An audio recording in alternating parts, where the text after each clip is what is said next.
இன்று ஆளுங்கட்சி திமுக ஓரணி அப்படிங்கிற மாதிரி ஒரு தமிழகம் ஓரணியில் இருக்கணும் அப்படிங்கிற ஒரு விஷயத்தை சொல்லியிருக்காங்க. மொழி மண் மானம் காக்க ஓரணியில் திரளணும் அப்படிங்கிற வார்த்தை சொல்லியிருக்காங்க.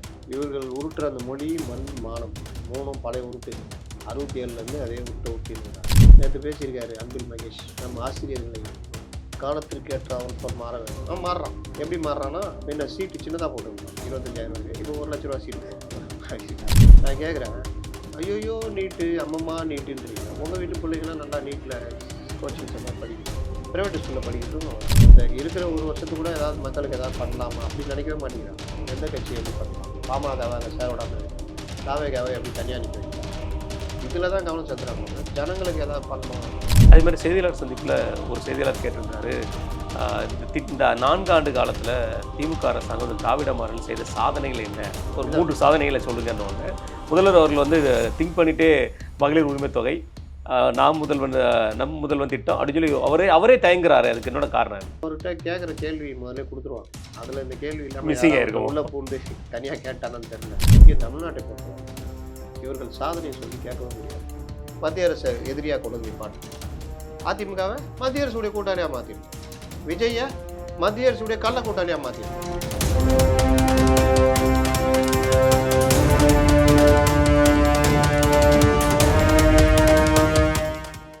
வணக்கம். இது நம்மிடையே இணைந்திருப்பவர் மூத்த பத்திரிகையாளர் திரு முத்தலிஃப் அவர். நான் வணக்கண்ணே. ஏன்னா 2026 தமிழக சட்டமன்ற தேர்தல் விரைவில் வர இருக்குது. ஒரு 8 மாதம் தான் இருக்குது. அஇஅதிமுக பிஜேபி கூட்டணி சார்பாக அஇஅதிமுக ஜூலை 7ஆம் தேதியிலேருந்து எதிர்க்கட்சி தலைவர் அவர்கள் வந்து ஒரு நடைப்பயணத்தை ஆரம்பிக்க தயாராக இருக்கிறார். அவர் வந்து மக்களை காப்போம், தமிழகத்தை காப்போம்ங்கிற மீட்டெடுப்போங்கிற ஒரு வார்த்தையை சொல்லியிருக்காரு. இன்று ஆளுங்கட்சி திமுக ஓரணி அப்படிங்கிற மாதிரி ஒரு தமிழகம் ஓரணியில் இருக்கணும் அப்படிங்கிற ஒரு விஷயத்தை சொல்லியிருக்காங்க. அதுவும் திமுக சொல்கிறது மொழி மண் மானம் காக்க ஓரணியில் திரளணும் அப்படிங்கிற வார்த்தை சொல்லியிருக்காங்க. 2 கட்சிகளும் தேர்தல் தயாராகிட்டாங்க. நீங்கள் எப்படி பார்க்குறீங்க? இவர்கள் உருட்டுற அந்த மொழி மண் மானம் மூணும் பழைய உருட்டு 67லேருந்து அதே உருட்டை உருட்டினுக்கிறாங்க. அதனால் இது மண் அந்த நேரத்தில் கடமை கண்ணியம் கட்டுப்பாடு தானே இருக்குது. கடமை கண்ணியம் கட்டுப்பாடு, மொழி காப்போம், மாத்திட்டாங்க. அப்புறம் வந்து அந்த இந்திய எதிர்ப்பு டைமில் இது அந்த மாதிரி விஷயங்கள்லாம் அது ஒரு டெம்ப்ளேட்லாம் வச்சுக்குவாங்க. மாநில மத்தியில் கூட்டாட்சி, மாநில சுயாட்சி, அது இதுன்னு ஒவ்வொரு காலகட்டத்தில் ஒன்று வரும். அதான் மத்தியானம் சாப்பாடு ஆச்சு அப்படின்னு போட்டு அங்கே போய் சாப்பிட போவாங்க. அந்த மாதிரி இப்போ நான் என்ன சொல்ல வரேன்னா, இவர்கள் இந்த உருட்டுறாங்கல்ல, இந்த உருட்டு மண் மொழி இதுன்னு மண்ணுன்ற இடத்துல தான் 4000 சில்லற கோடிக்கு மண் வளத்தை கொள்ளையடிச்சிங்கன்னு இடி நீதிமன்றத்தில் பண்ணி ஏதோ ஒரு வகையில் நீதிமன்றத்தில் இவர்கள் வழக்கு போட்டு தடுத்து வச்சிருக்காங்க. இல்லாவிட்டால் அந்த வழக்கு நகரும். அதை நம்ம சொல்லலை, அமலாக்கத்துறையே இதில் இவ்வளோ நடந்திருக்குன்னு சொல்கிறோம். அப்போது வளம் காப்போன்ற இடத்துல மண் மொழியில் உங்களுக்கு என்ன இருக்குது? நீ தங்கிலீஷ் தானே இருக்குது, தமிழாக இருக்குது, இருமொழி கொள்கைன்னு பேசி அந்த இடத்துல ஆங்கிலத்தில் வாழ வச்சுருக்கீங்க. நேற்று பேசியிருக்காரு அன்பில் மகேஷ், நம்ம ஆசிரியர்களை காலத்திற்கு ஏற்ற அவன் மாற வேண்டும். மாறுறான். எப்படி மாறுறான்னா, முன்ன சீட்டு சின்னதாக போட்டுருந்தான் 25,000 இப்போ 1 லட்ச ரூபா சீட்டு போடுறாலும் மாறியிருக்காங்க. காலத்துக்கு ஏற்ற மாதிரி மாறி. நான் கேட்குறேன், ஐயோயோ நீட்டு அம்மம்மா நீட்டுன்றீங்க. உங்கள் வீட்டு பிள்ளைங்களாம் நல்லா நீட்டில் கோச்சிங் சென்டர் படிக்குது, ப்ரைவேட் ஸ்கூலில் படிக்கிறதும் வருது. கவர்மெண்ட் ஸ்கூல் படிக்கிற பசங்களுக்கு என்ன இது பண்ணுறீங்க? என்ன சிலபஸ் மாற்றுறீங்க? ப்ரைவேட் ஸ்கூல் பசங்களுக்கு ஈக்குவலான கல்வியை கொடுக்கணும்னா நீங்கள் முதல்ல பண்ண வேண்டியது, அப்டேட் பண்ண வேண்டியது ஆசிரியர்களை தானே, பாடத்திட்டங்களை தானே. அதை விட்டுட்டு நீங்கள் மாறணும்னா எப்படி மாறுவாங்க? அதுக்கு நீங்கள் அரசு என்ன பண்ண போகிறீங்க?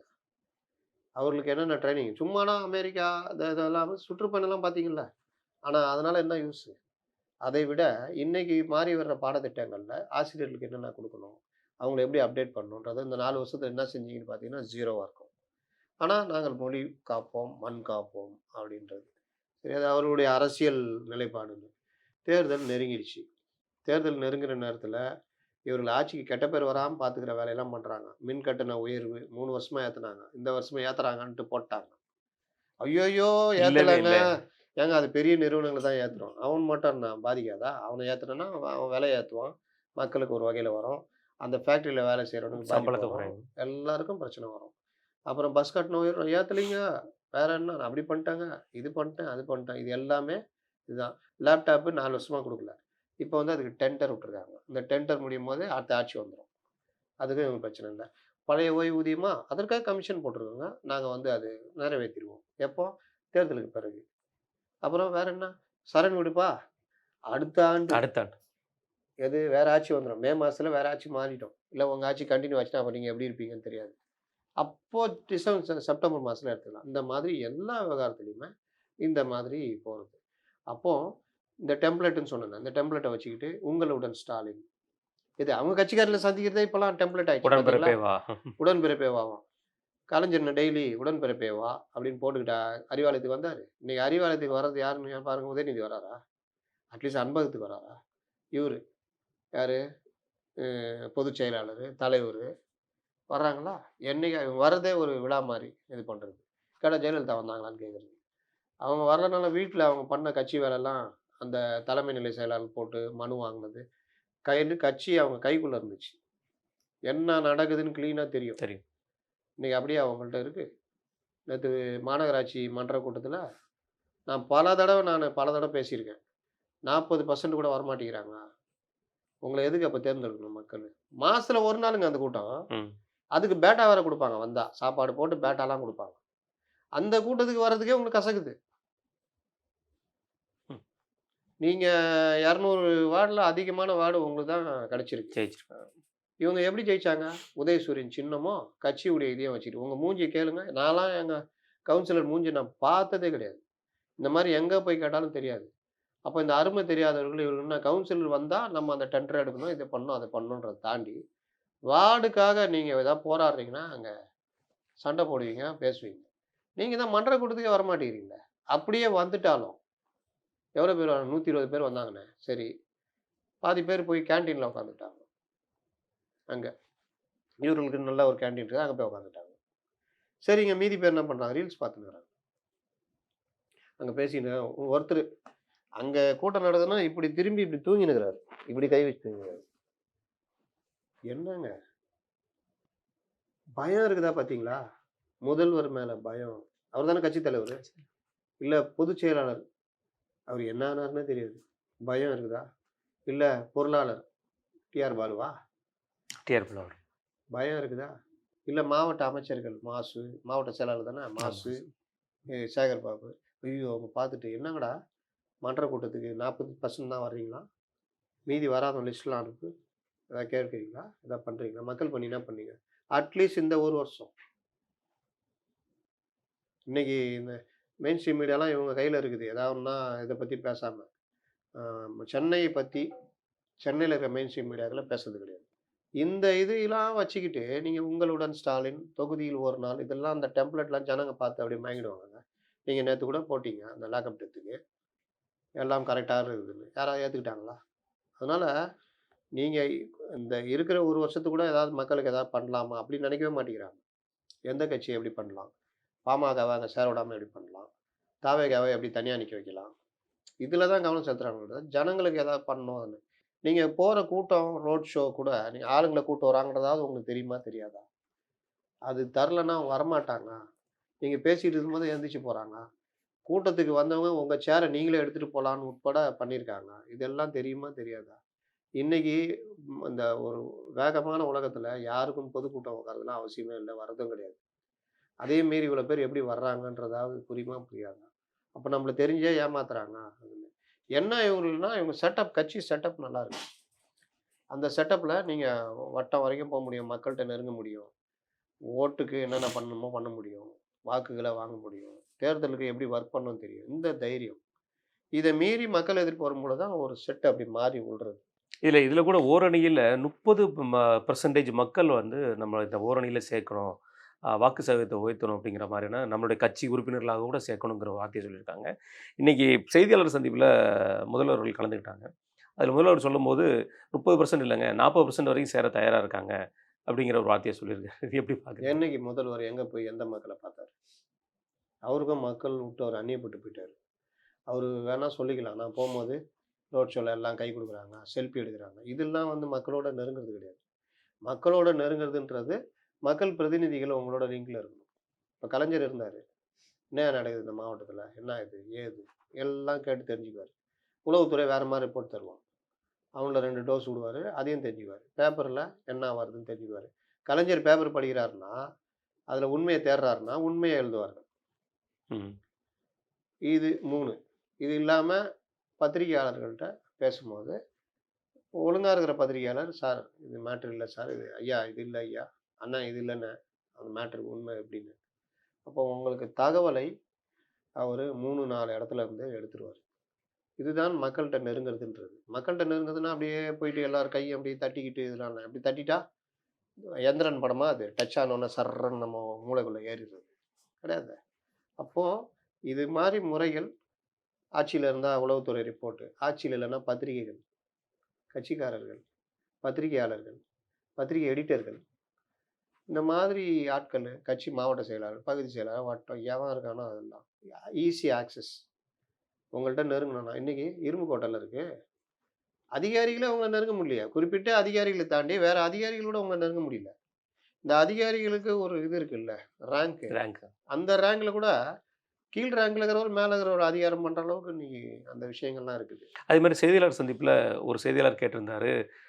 இந்த 4 ஆண்டு காலத்துல திமுக அரசாங்கம் இந்த திராவிட மாடல் செய்த சாதனைகள் என்ன?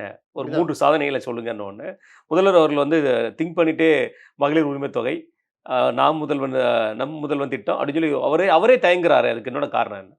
அவர் நிறைவேற்றிய திட்டங்கள அவர் சொல்றதுக்கு ஏன் ஒருவேள உங்களுக்கு அவர்ட்ட கேட்கிற கேள்வி முதல்லயே குடுத்துருவாங்க. அதுல இந்த கேள்வி இல்லாம மிஸ்ஸிங் யாராவது ஒருத்தன் ஆயிருக்குமோ? உள்ள பூந்து தனியா கேட்டானான்னு தெரியல. அதனால என்னன்னா, மகளிர் உரிமை தொகை வந்து சாதனை கிடையாது. அது வந்து ரூ. 1000 குடுக்குறீங்க. அவன் வீட்ல அவன் நேத்து ஒரு இடத்துல பார்த்தேன். அந்த இதுகிட்ட கீழ்ப்பாக்கத்துக்கிட்ட பஸ் ஸ்டாண்டு. மகளிருக்கான உரிமை தொகை 1000ன்னு. அதுக்கு பின்னாடி அப்படியே ஒயின் ஷாப். இங்க ரூ. 1000 குடுக்குறாங்க. அங்க குடும்பஸ்தன் போய் டெய்லி ரூ. 500 ரூ. 1000 விட்டு வரான். அப்ப இப்படி போய் அப்படி வந்துருது. பாரு. ரூ. 1000 குடுத்துட்டு ரூ. 4000 வாங்குற கதை. ரூ. 4000 இன்னும் எவ்வளோ? ஒரு ரூ. 300 குடிச்சான்னா ரூ. 9000. அப்போ இதுதான் மகளிர் உரிமை தொகை. இது இது கிடையாது.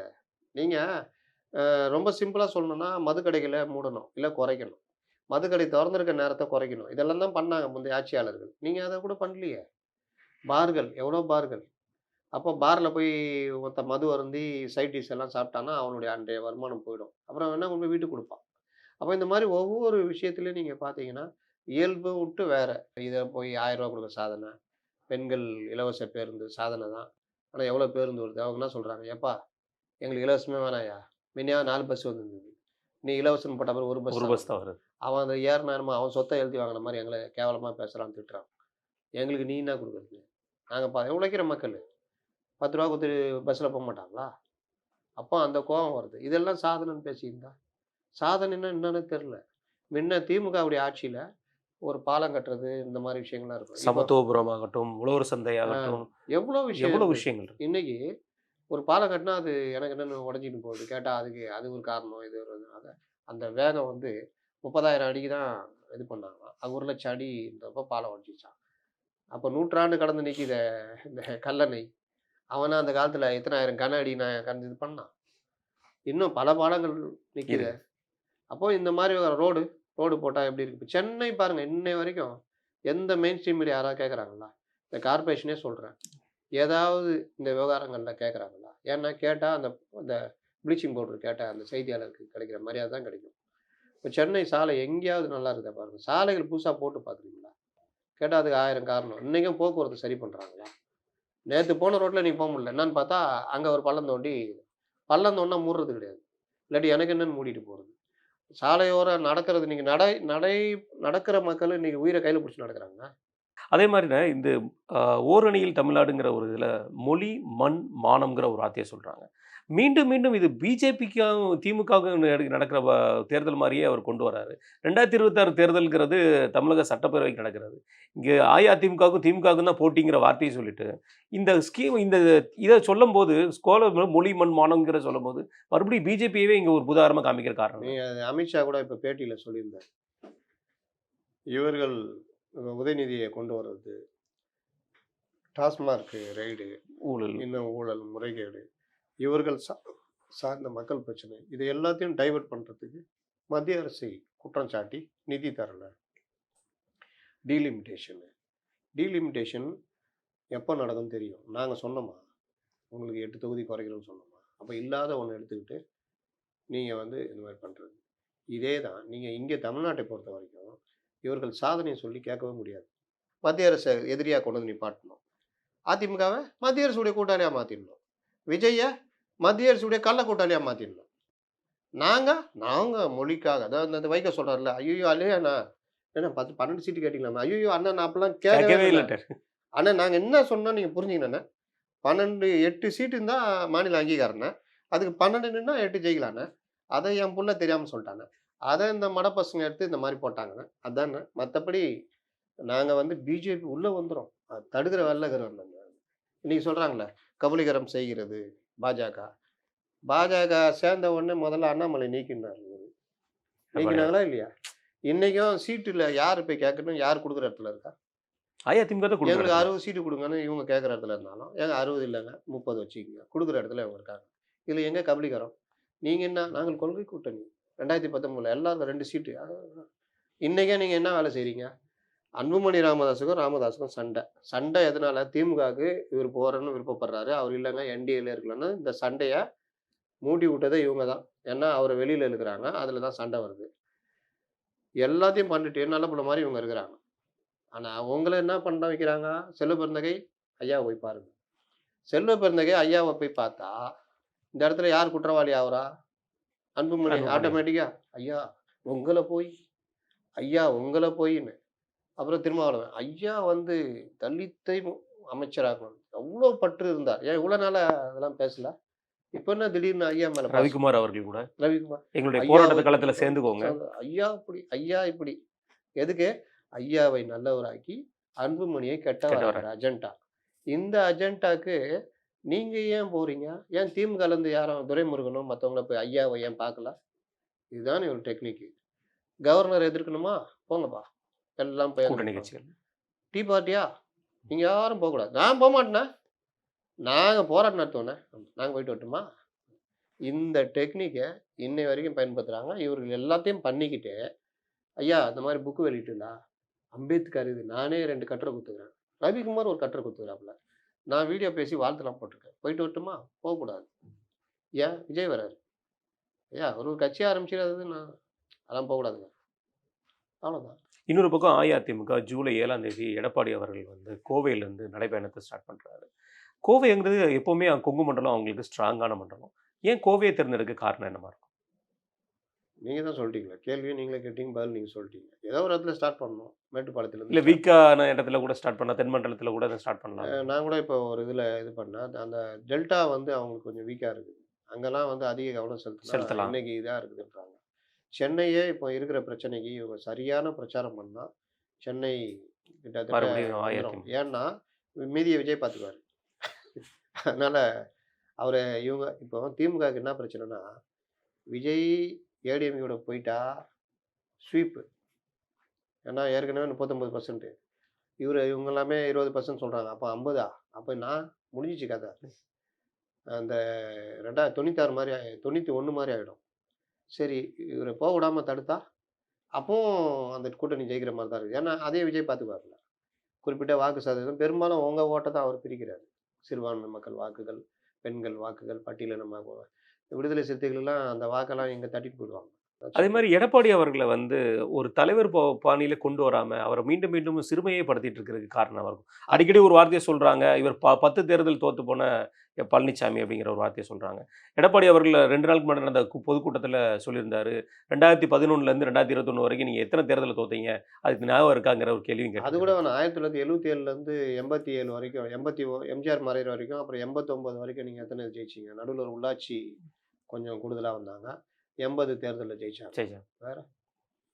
ஏன் அவர அப்படியே சிறுமப்படுத்துறதுக்கு என்ன காரணம்? அது அது அது வந்து இந்த இதுக்கான ஒரு டெக்னிக். முதல்ல உங்க கருத்தை மற்றவர்கள் ஏற்றுக்கொள்றாங்க அப்படின்னா, அத தடுக்கணும்னா, முதல்ல உங்கள டேமேஜ் பண்ணணும். உங்கள டிஃபேம் பண்ணணும்.